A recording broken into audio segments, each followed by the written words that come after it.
Good evening and welcome to News Channel 8. I'm Jerome Aegean, and here's some of the top stories we have for you tonight. Another breaking murder in our territory as another young man is killed.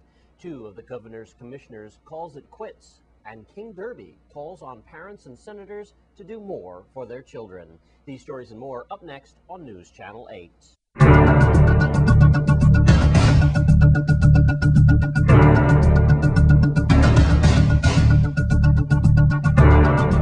In our top story tonight, it's like a bad dream you can't wake up from. The 63rd homicide of the year was recorded last night in the Watergut section of St. Croix.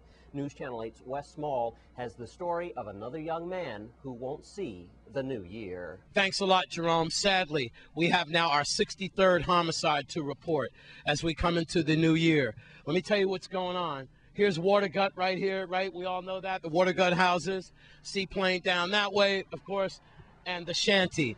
We believe it was here last night after midnight where we have 23-year-old Christian Harley from JFK. 23, he was at the shanty.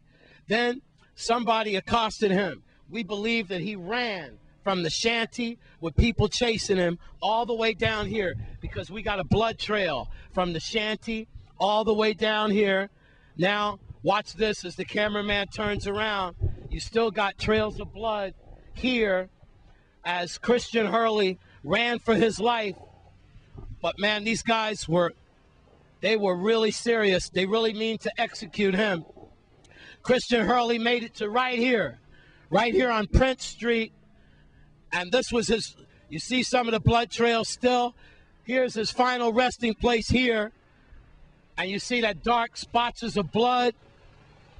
And these seem to be cases of where the bullets, the cartridges fell, which mean they could have came up on him point blank after he had been already injured and just finished the execution.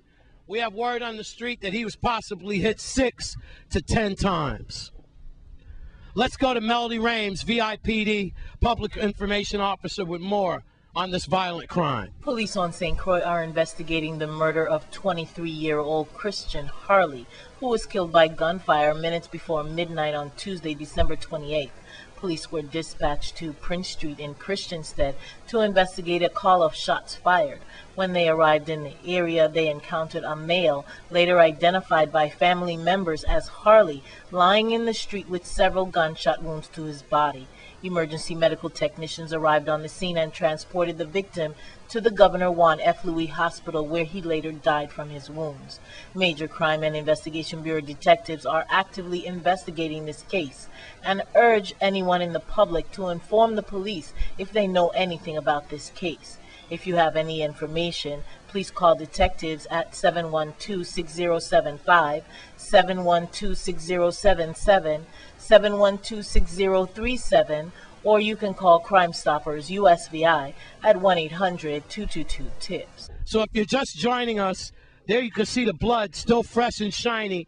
This is 23-year-old Christian Harley's last resting place. Here again, if you know anything about this deadly shooting, you should call 778-2211 or you should call 911. On Prince Street, another record-breaking homicide number 63, St. Croix 32, St. Thomas 31. I'm Wes Small for News Channel 8. Thanks, Wes Small, and it is a sad story to hear. And in other news, two of the governor's top commissioners have stepped down from their posts. Police Commissioner Novell Francis and DP&R Commissioner Robert Mathis will both step down as the governor rearranges many areas of his administration. 66-year-old DP&R Commissioner Robert Mathis says it's time to give it up to the younger people. And while Police Commissioner Novell Francis will stay with the department until his position is filled, we here at News Channel 8 will miss Novell dearly. He's never refused our news reporters in their search for news. We at Channel 8 wish both commissioners and their families the best of luck for their future. And it's Wednesday, time for your Crime Stoppers Report. Here's Judy Fricks. I'm Judy Fricks with your weekly Crime Stoppers Report. We are asking your help to solve the following crimes. If you know something, say something. On St. John, on Sunday, November 7th, at about 7:30 p.m., Tropical Shipping at Boysen Inc. was burglarized. They stole a small safe that contained about $300 in cash, some checks, and some credit cards. The minimum cash reward for the arrest of a burglar is $714. And on St. Thomas, on Wednesday, December 22nd, at about 9:15 p.m., police were dispatched to the area of Contant, near the old mill. When they got there, they found Mr. Preston Francis. He was dead. He had been shot multiple times. Remember, the minimum cash reward for the arrest of a homicide suspect is $1,500. And on St. Croix, in recent months, some individuals have been stealing copper wiring and metals. They've even had the nerve to steal some metal tombstones at the Kings Hill Cemetery and also the Frederiksted Cemetery. If you have any information on these individuals, where these metals may be being shipped, or who may be buying them, call Crime Stoppers and help put an end to this crime. Please help law enforcement continue to make the territory a safer place to live, work, and raise a family by calling Crime Stoppers with information about these or any other crimes. You can call 1-800-222-TIPS, or you can log on to our website at www.crimestoppersusvi.org and submit an anonymous tip. If your tip leads to the arrest or a recovery of stolen property, illegal drugs, or weapons, you will receive a cash reward to be paid according to your instructions. Crime Stoppers USVI is run entirely by volunteers. We rely on dues-paying members and also sponsor contributions. Again, you can log on to our website and learn how to donate. We at Crime Stoppers USVI would like to thank you, the community, for all of your support these past 2 years. Your tips have made a difference in helping to reduce crime. We would also like to wish you and your family a happy, healthy, and most of all safe holiday season and a very happy new year. This has been Judy Fricks with your weekly Crime Stoppers report. Thanks, Judy Fricks. And King Derby is never short when it comes to words. News Channel 8's West Small files this report on the Junior Calypso contest with King Derby himself. Here he is, King Derby. I almost said King Kong Fluke Plenty. I've been doing all these shows and everything. Macedon, hey, congratulations with the Junior Calypso show. I hear it was a big success and everything. I even saw Alan Meyer's daughter won with one of the prizes, the little girl, remember? The little white girl. Yeah. She's great. Yeah, she's all right, Derby, you have some people you want to thank and some comments you want to make. Go ahead and tell us how your Junior Calypso show went. Yes, it was very, very, very good. And I have to thank some of the sponsors. I don't have all the names, so I won't call no name. I decided to leave them out. And I have to thank the people that really come to the show to see our future, looking to take over. But I was kind of disappointed in our people in the big positions, like the senators and the parent. And I was had approximately 12 students from different schools, from 12 different schools.